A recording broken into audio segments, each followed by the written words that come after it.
Welcome back to the Passion for Craft podcast. Today, we're flipping the script a little bit. So last time we talked about something that Brent had been dying to hear about. Yeah. This time, we're going to be talking about Master Builder University, something that I've been dying to hear about that I haven't asked any questions about. Wow. Because I knew we were going to talk about it here. So, yeah, we had our inaugural Master Builder weekend a couple weekends ago. I learned a lot. Prepping for it. I learned a lot. You taught it, just to be I clear. taught it, Yeah. right? So basically the guys came in on a Thursday. We had dinner. Friday morning they got here, and we spent most of the morning into the early afternoon with classes. So we had a class on classicism, classical design. We had a sketching session. We had a library session, talked about how to build a library, what that looks like. Then we had a historic precedent talk. We kind of wrapped that up. We ran down to my shop. We looked at the shop real quick. We went to a job that's in construction, the Italian Revival House. We went to a job of a completed thing, the tavern that I think people have looked at and seen. And then we went to Joe T's, and I had a great Mexican dinner at Joe T's. And then Saturday morning, I didn't finish till about 4 o'clock. We had one-on-ones. So me with the different participants, there's 10 to 12 participants. There's 10 to 12. There was 13 people here. So not even 10 to 12. Yeah. We looked for 10 people. We were hoping for 10 to 12. And we ended up with 13. So you're doing those one-on-ones. What did everyone else do? Were they kind They of... kind of hung out in here, and they kind of talked together and kind of did some time sketching, did some time looking at stuff.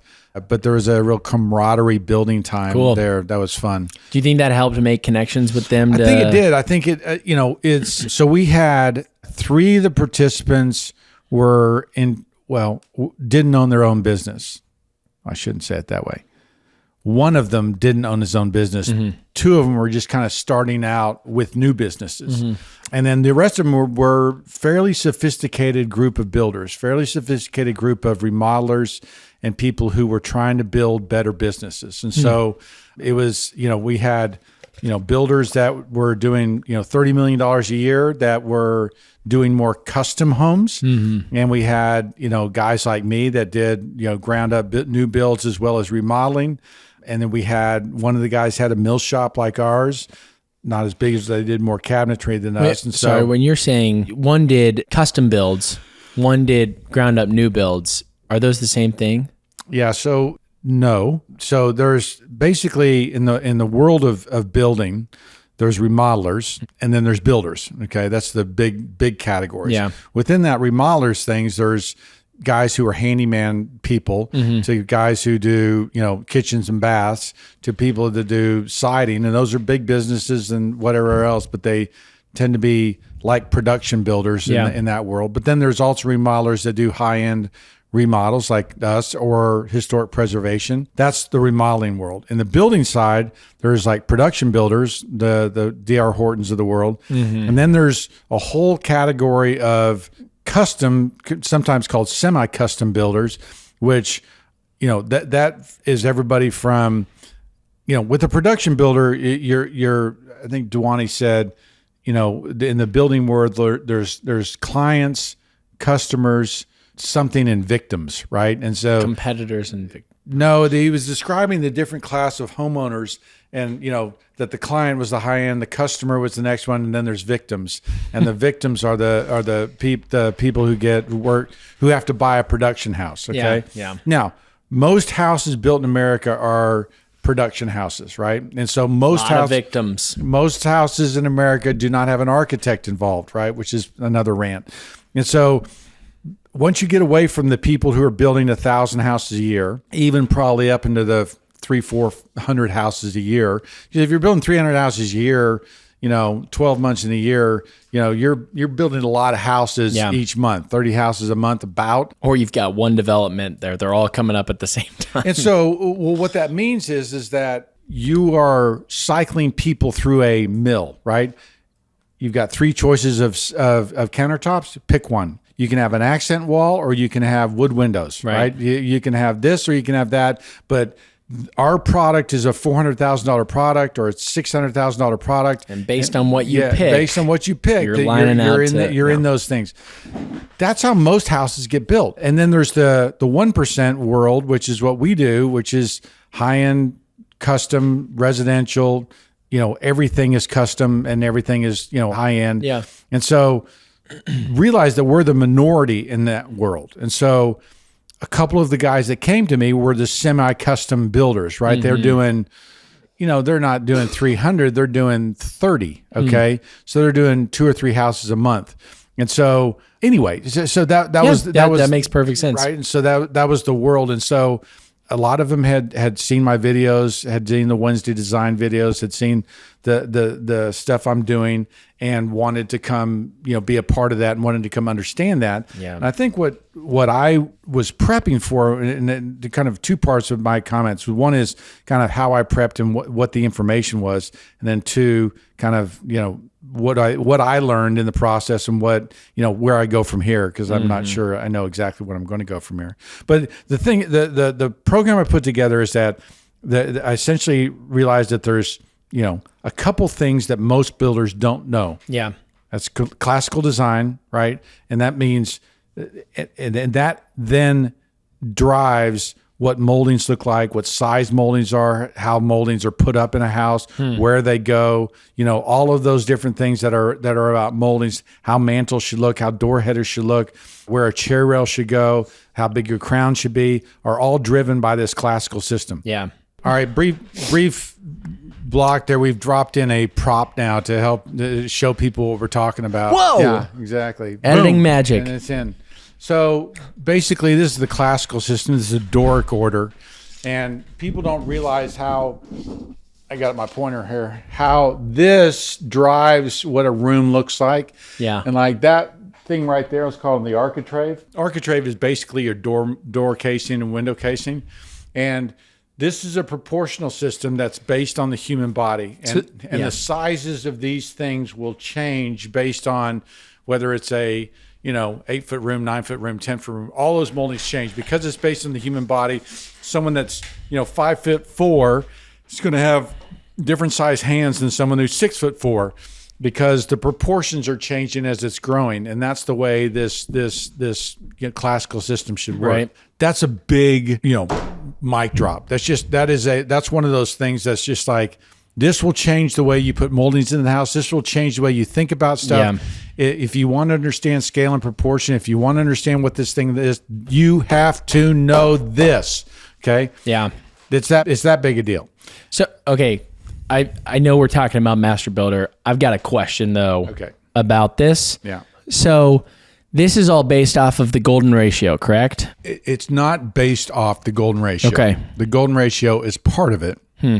Part of that story. But basically, when the Greeks and the Romans started thinking about and what should our buildings look like, how should we design, they looked at the human body and saw the perfect proportion and scale that was involved in the ideal human, and said that's what our buildings should look like. Yeah. That's why those Greek and Roman temples are symmetrical. Yeah. Just like the human body is symmetrical. The face is symmetrical. It's balanced. There's harmony. There's proportion and scale. Go on, you knucklehead. Get out of here. All right, fine. Talking to my dog. What's up, my dog? And so, right. And so that's what it was based on, is the human body. Okay. Yes. It was the inspiration. Now, if you look at the human body and the hand and the golden ratio involved there, the golden ratio plays a part. Is found there, right? And and it was part of, because they saw the proportions in nature. There's the reason why the body was held up as this model, but it isn't. Well, there's this golden ratio, and we're going to design our buildings because of that. Is it also part of like Route 2 and Route 3 and all that? That's all just cooked into the cake? Yes. Route 2 and Route 3 are all proportional things that were laid out based on, these ratios. Yeah. Okay, cool. So y'all went over that. That's a big part of... It's a big part of it. And then we did sketching. Sketching was received with trepidation and mixed reviews. Why is that? So you can pull it up in CAD and be done in 5 seconds, and sketching feels pointless? I think the idea of someone picking up a pencil and sketching can be so foreign to people. Yeah. That it was, I think one person told Brittany just like, I don't even know what to do with this. This is just like, this is stupid, or, this is what am I doing? It frustrated him. Yeah. And so, it was mixed results. And so, my counter would be that, look, if you look at the master builder in the past, the William Bucklands, the Samuel McIntyres, they knew how to draw and sketch. Okay. We have Samuel McIntyre's drawings. Yeah. Right. He entered the White House competition to see who could design the White House. Right. He was a part of that conversation. If you want to grow as a designer and a builder, you need to know how to sketch. You need to know how to draw your ideas.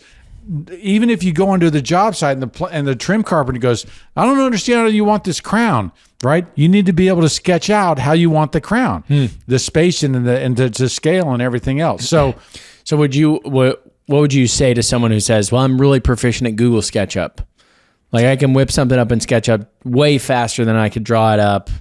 Would you say, yeah, sure, that's fine. You're representing it visually. I would say if you go to a job site and you don't have your computer and your trim carpenter says, I need to draw this up, are you going to go back to your job, to your office and sketch it up and send it to him? Which is fine. Yeah. You just wasted about 4 hours, or at least an hour, if not more, when you could just hand sketch it. Sure. So the ability to be able to understand what a section of the wall looks like and be able to draw it up, I think is a valuable skill. Great. Okay. So it's Is this sketched or is this printed? It's a printed line that I drew over and blackened and shaded so that it could be read more easily. So is it printed or is it sketched? Like, did you draw that or just the shadowing?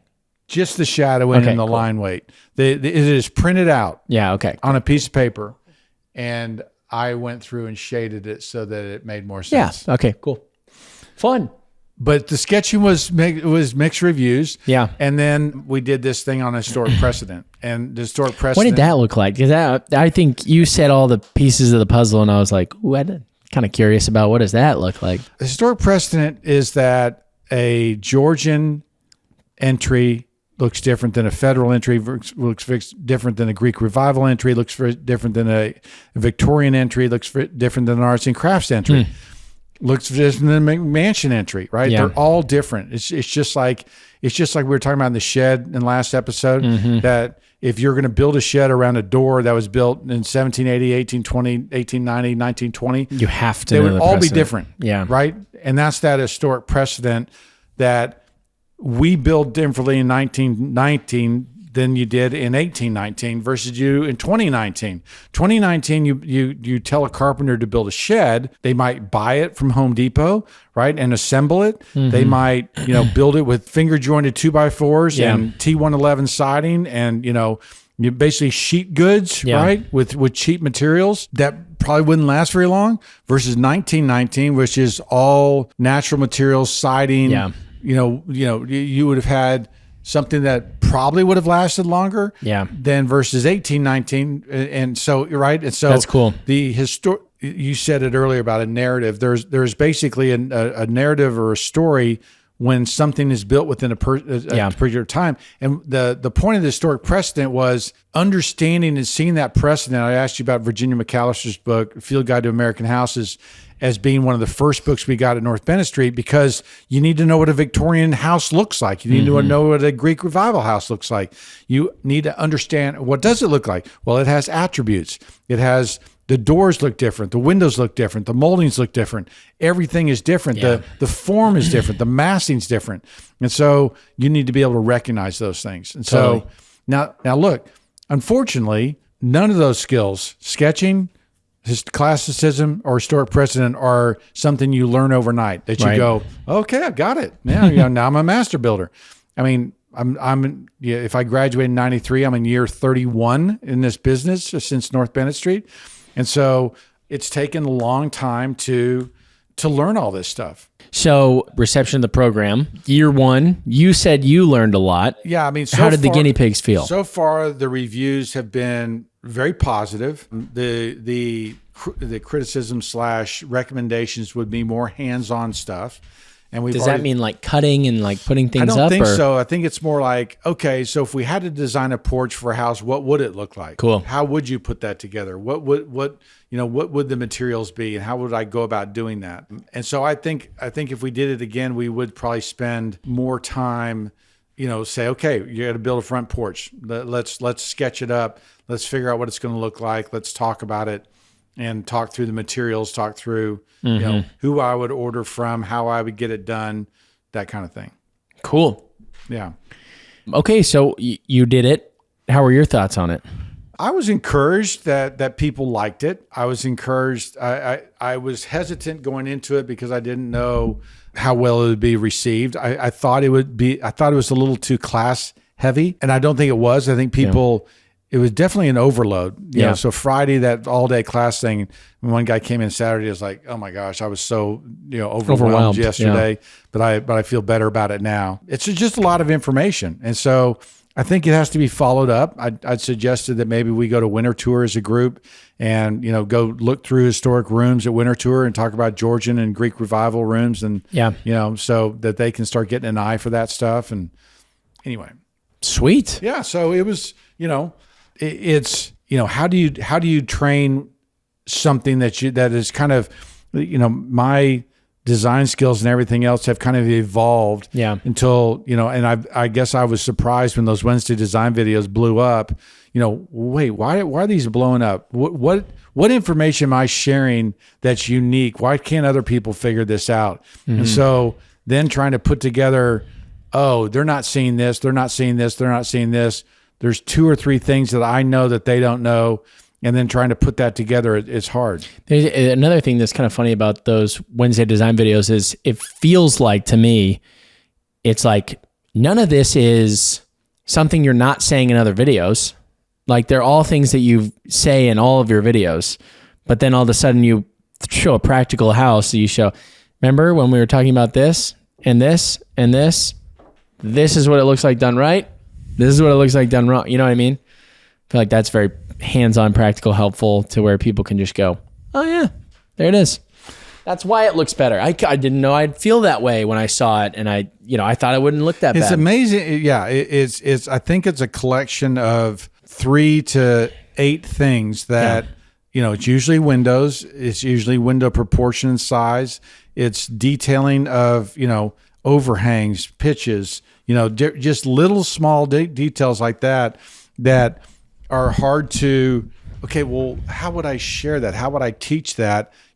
What exactly is it that I'm showing that, and how do I train that? And so I don't think that's easy.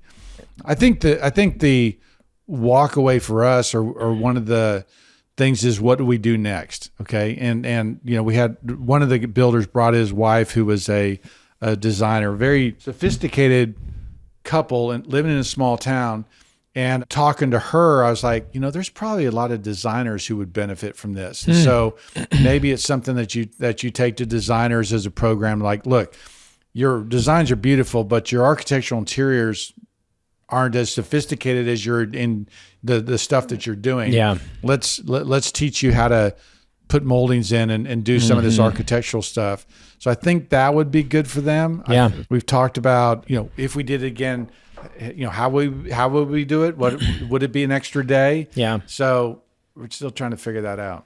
We'd like to thank our sponsor for this episode, ViewRail, America's leading manufacturer of floating stairs and modern cable glass railings. They handle every part of the process, from design, engineering, manufacturing, delivery, all the way to installation. There is a 10-year structural and finish warranty on all products installed by ViewRail certified technician. Nearly all components are made in-house, giving you more control over style, material, finishes, budget, and timeline. All products are designed as a modular, integrated system that are engineered for easy installation. It's like putting together an erector set. Thanks so much again, ViewRail, for sponsoring this episode. Yeah, could you have benefited from an extra day in terms of like teaching more things? Yeah, I mean, again, my concern is that it'd be too class heavy, and so then you're like, okay, well, maybe you go out to the shop and you have some hands-on things out at the shop where they're looking at mortise and tenon, and you're teaching them and training them and stuff. But again, it's just like, what do I know that they don't know? What's the most valuable piece of what I'm sharing? how do I share this? Yeah. Would you ever do almost a Q&A day where it's just, bring your current problems? And I had a few of them do that, and we recommended that they do that, and they showed me some of the stuff. And so you feel like those were beneficial times, and like you're able to, look at this. I thought the one-on-one sessions were primarily in the one-on-ones. Yes. Okay, so the one-on-one sessions were good, bad? I mean, that the day flew by for me. Really? Okay? Yes. Wow. And so, I mean, I was started at 8 and I didn't finish till 4, and the day was just like gone. So just coming as this guy's son, who has known him my whole life, 29 years, he's not a people person. And so to hear I had one-on-ones with a bunch of different people all day, the day flew by, this is blowing my mind right now. So that must have been really good then. I thought of you when one of the things I'm trying to get better at is being patient. Yeah. With people and relationships. I'm kidding. No, I mean it's something I'm very impatient with that because it's just Anyway. Well, I think one of the biggest things is you have learned all of these things, like you were saying earlier. You've learned all these things over years and years and years and years and years, and so it's one of those things where when you're up close and personal to something, you don't really notice the changes that are happening with it. But then as soon as you zoom out or like for a kid, for instance, if you see a kid, like someone's son or daughter, and you're not going to see him for another 2 years, and you go see him again, you're like, whoa, they've grown so much. Whereas with the kid, it's like, yeah, they've grown up, I'm sure. Yeah. Your skill set is the same way, where you're like, I don't really see it change a lot. And then when you go talk to someone who doesn't know as much as you, you're kind of like, yes, this is what this is. This is what this is. This is what this is. That's not my voice when I'm saying No, I that. don't think it is. But I'm just saying, like, see, No, wears on you. I hear if that. you're, I think the thing that energized me was helping people. Cool. I think the thing that energized me was that there was people with specific problems that I was like, well, you ought to try this. You ought to try this. You ought to try this. The example I told you earlier, which would be an example so people know what I'm talking about, is one of the guys he's trying to build his business.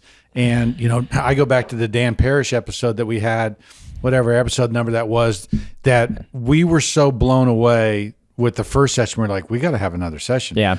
And the way Dan runs his business and the things he's trained his guys to do is, I mean, it's world class. Mm-hmm. And so I was saying to this guy, you got to go listen to this thing because, Dan's already figured it out and it'll blow you away. And he sent me an email a few days later going, okay, that blew me away. In fact, I shared it with all my guys and my team. And, so helping people, find their way and share lessons that we've, stumbled across and things like that. Some of the guys, are making mistakes that I made 10 years ago. I was like, yeah, been there, done that.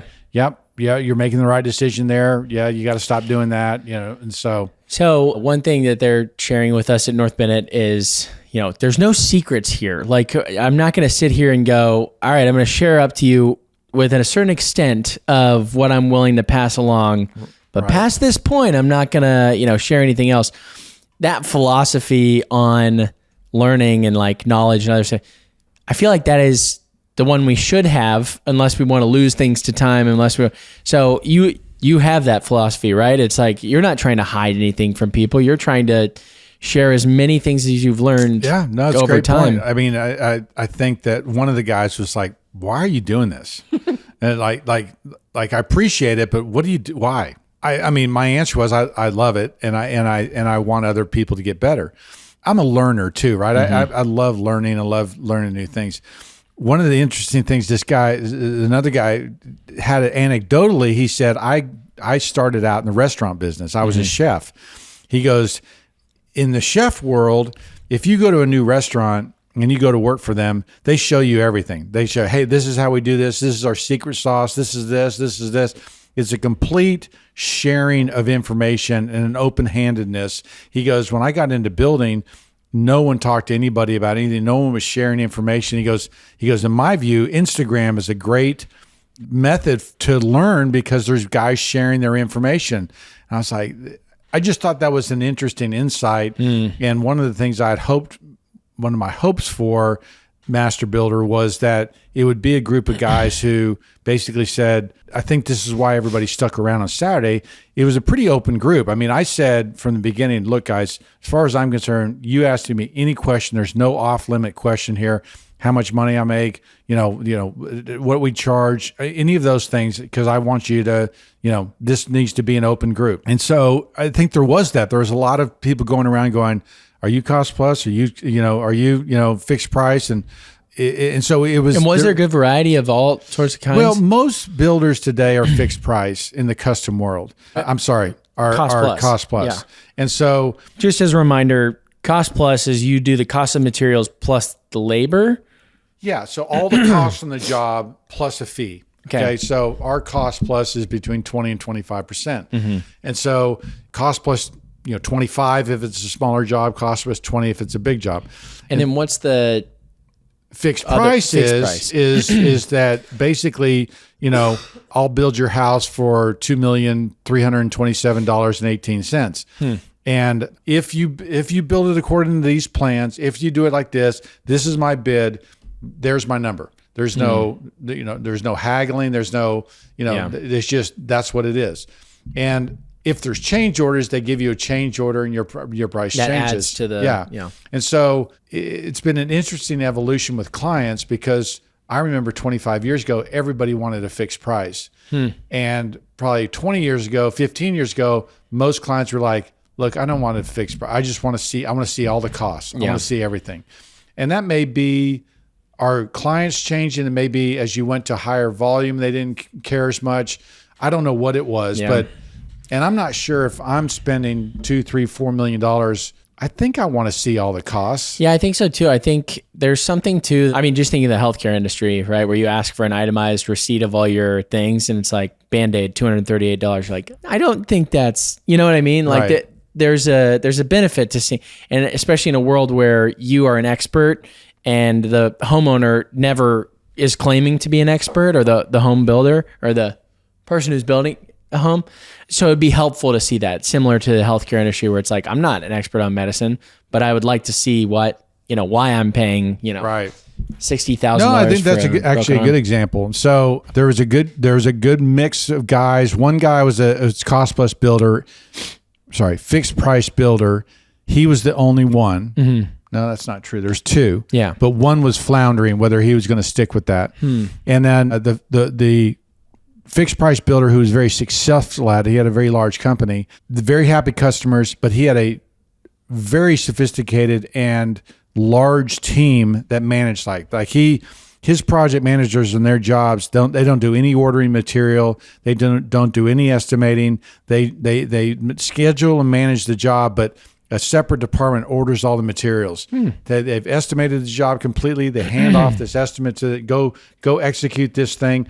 Let me know when you're ready for doors. We're going to order doors. We're going to do all this stuff. Wow. It is cool. It's a lot of organization. A lot of systems in place in order to do that. Whereas we're much lighter on our administration level, and so that we don't have that level of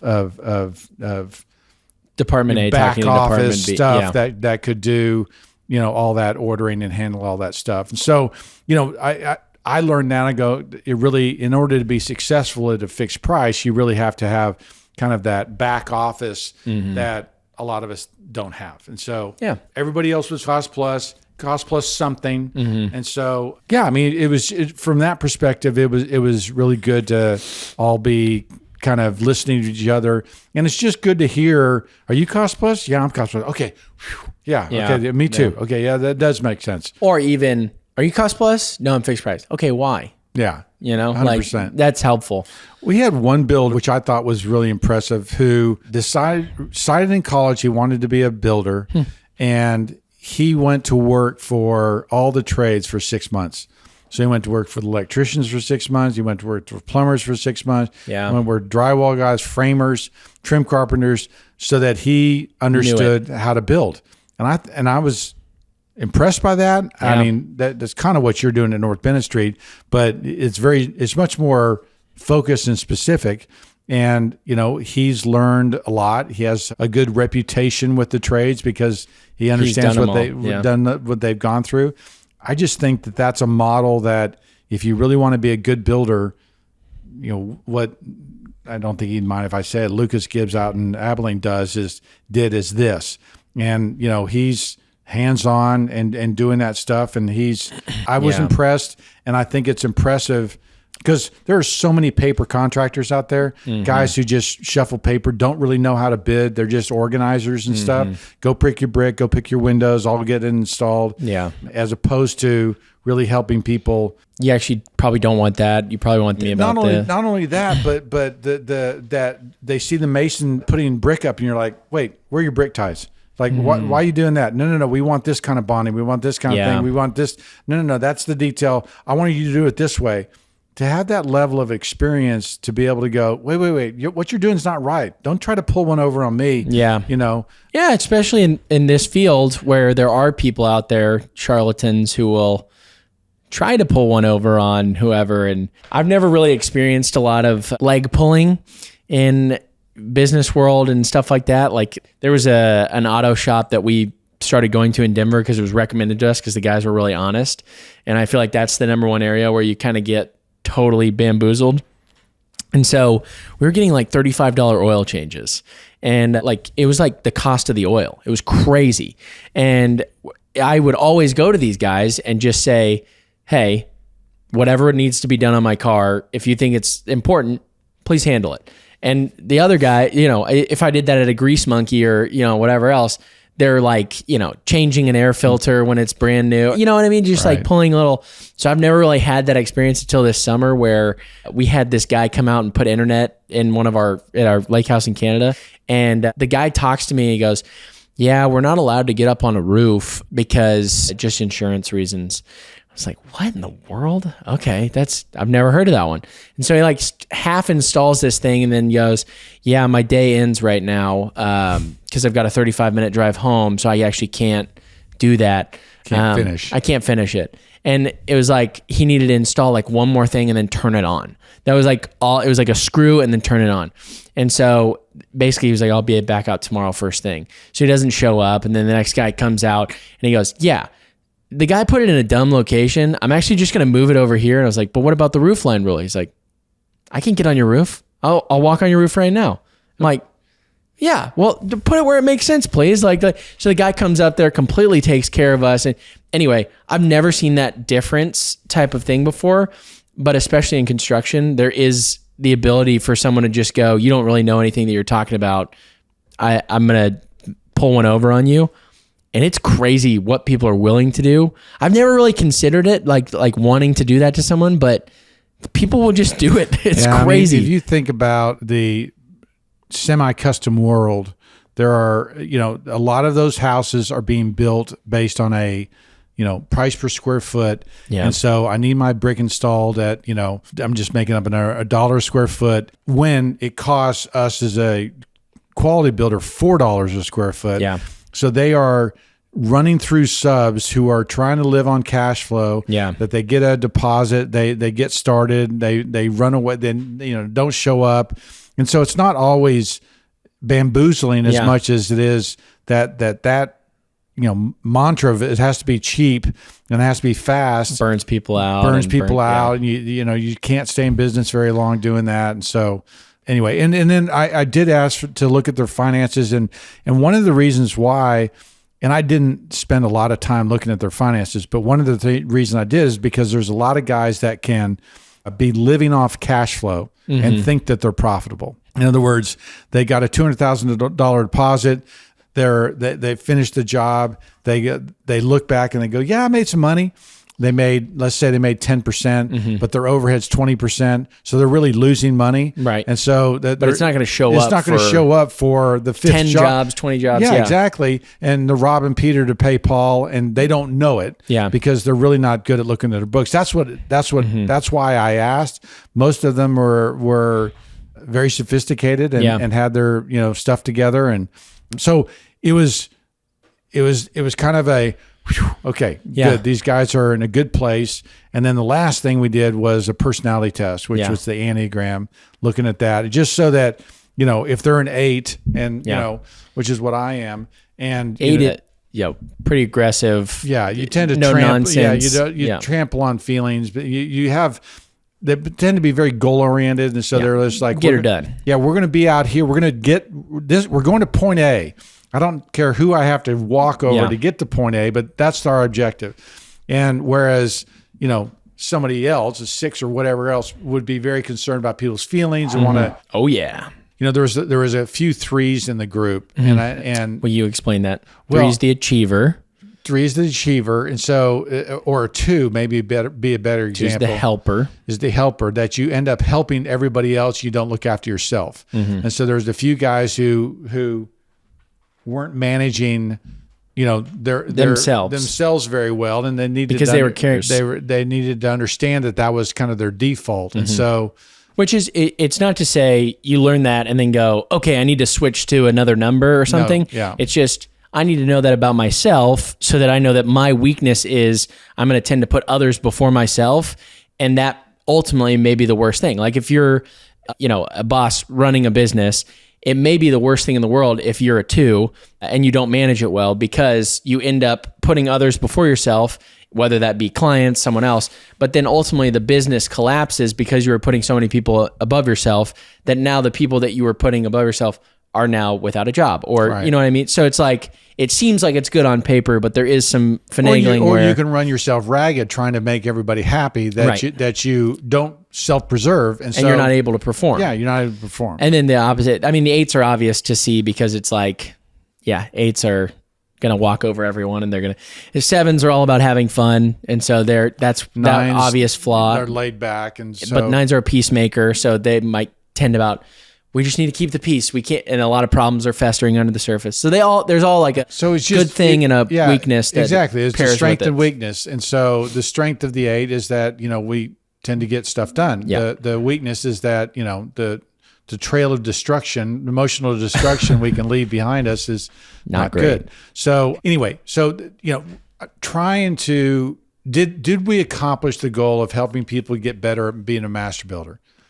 I hope so, right? The reason we did a personality test, the reason I looked at finances was because we wanted to make sure this whole person is going forward. There's no point in learning to sketch if you can't make money, and if you're losing money. It's a silly thing. But Yeah. at the same time, over your career, great architects know how to sketch. They know how to communicate from their head what they're seeing onto paper. You need to be able to do the same thing. So you bring up great architects, and I think Master Builder University, that's a deceptive name because you're saying, I want you to be a master builder, and great architects know how to sketch. Well, what about master builder? I feel like the more I'm learning at North Bennett Street, the more I'm realizing like the master builder was so much more than it is today, and there's so much behind what it looks like to be a master of builder, a master of craft, carpentry, whatever it may be. But especially when it comes to running a business and other things like that, the more well-versed you are is the better. Yeah. And the reason it's called Master Builder University is because the master builders of the past were the architects, were the designers, were the craftsmen, were the builders. They were all of those things. Not one of those things. They were all of those them things together. The architect means master builder. Okay. Arca is chief, major, and trave is like arch, is archbishop. beam, but tect is to build. So master builder. And so that's what architect means. And so, there are no architects in the United States before, or no licensed architects before the 1880s. There's no architecture school before 1880s. There's only about 4 or 5 by the early 1900s. And so, I don't think the profession is licensed in America until the early 1900s. And so it is a fairly young profession from the perspective of how old the practice of building is. Yeah. So anyway, that's why I say architect is that these would be skills that 200 years ago the master builder possessed. And today it's separated. The architect does design, the master builder puts it together, and I want those to be combined. Yeah, I think the thing that comes to mind when you say that is the phrase "jack of all trades." Yeah. And I think it's been turned into a negative phrase. Right. And I may have mentioned this on the podcast before, but jack of all trades, master of none. Everyone's like, yep, you're a jack of all trades, but you're a master of none. But the rest of that whole saying is jack of all trades, master of none, still always better than a master of one. And so it's, I think there is a lot to be said about having a wide, we just know about it, like being able to market yourself. Being more marketable means you can do more things. And so, especially just thinking about the guy from Abilene who did all of the different things, he has experience in all those different things, but that composes the whole of what he's doing. It's a really smart way of going about, I want to figure this out. I want to do this. So I'm going to go do this. I'm going to do all the parts so that I can make up the whole. That's really cool. It just gets me excited about that's right. I'm thinking about that statement. It's really, you don't want to be a one-trick pony, right? Right. You do want to have all these different skill sets, and I think that's what you're learning in North Bennett. Yeah, it definitely is. You will get a taste of a bunch of different things that you'll get a taste of a bunch of different things. Yeah. So, well, cool. Yeah. I think that wraps up a good discussion on Master Builder University. Do you have anything else that you felt like was missed or needed to be added? No, I mean, it's. I think, since we only did it last weekend, it's still fairly new in my mind as far as what we haven't got all the reviews back. And so there's follow-up that I'm doing with a bunch of the guys. So part of the whole program was that in 3 weeks and then 3 months, I'll follow up with them and kind of see how they're doing. That's awesome. And so, I'm looking forward to that. I might go out and visit a couple of these guys because they're close by. And That'd be really neat. Yeah, I mean, it's still early and new, but I'm hopeful that this is something that has legs. Yeah. And that's something that we can, maybe take to companies, maybe go to one of these larger builders and sit down with their design team and go, all right, let's work through some, design issues and let's build better houses. So, just before we wrap up, what was the spread of the people that came here? Like, how far away did everyone come from, or was it all pretty close in the DFW area? There was Indiana, probably 5 were up from the upper New England. Yep. Yeah, Rhode Island, New Jersey, New York, Brooklyn, Pennsylvania, Indiana, Arizona, The US, Louisiana, Alabama, a couple from Texas. So yeah, it was a good spread. Good spread. Yeah, that's really good spread. Okay, cool. Well, I mean, it sounds like it was a rousing success. I mean, it looked like, just looking at the care that you put into, putting the program together and seeing the schedule and all that, I was praying behind the scenes, hoping that it all went well. Appreciate that. Yeah, Brittany, who's on my team, brand manager, she helped a ton. She's great at that stuff. She's great, and she helped us organize the equipment and the curriculum and everything else. So yeah, it was good. So very thankful for that. If gun to your head today, you had to decide, would you do it again tomorrow? Yes. Yeah. But with changes, but yeah. What changes? Yeah. Does that change include drawing off the shelf, or do you keep drawing? I think I still share that. I mean, we only spent probably an hour doing that's that. Not bad. Yeah, that's so it wasn't like we spent 6 hours trying to sketch. I think especially knowing the heartbeat behind it, it does make sense. Yeah. So. I there were a couple in, just so you know, North Bennett, where everyone was like, "Why are we drafting? What's going on here?" I think that's one of the secret sauces that if you guys can know how to do that, you're way up on the competition. So you can tell your people that. I think it's crucial. Yeah. Crucial. Yeah. We haven't drawn curves yet. So we've done a box with a lot of straight lines, and I was really good at that. Straight edge. But if we get to curves, I'm really worried about looking at that, the slope and everything like that. It's going to be a lot. Yeah. It's going to be interesting. And then bring Ionic into the picture. No idea what I'm going to do there. So anyway, that's exciting about Master Builder. I'm psyched that it went well. Yep. Super exciting. That's fun stuff. Cool. Man. All right. Thank you guys for watching this episode, and we'll catch you on the next one.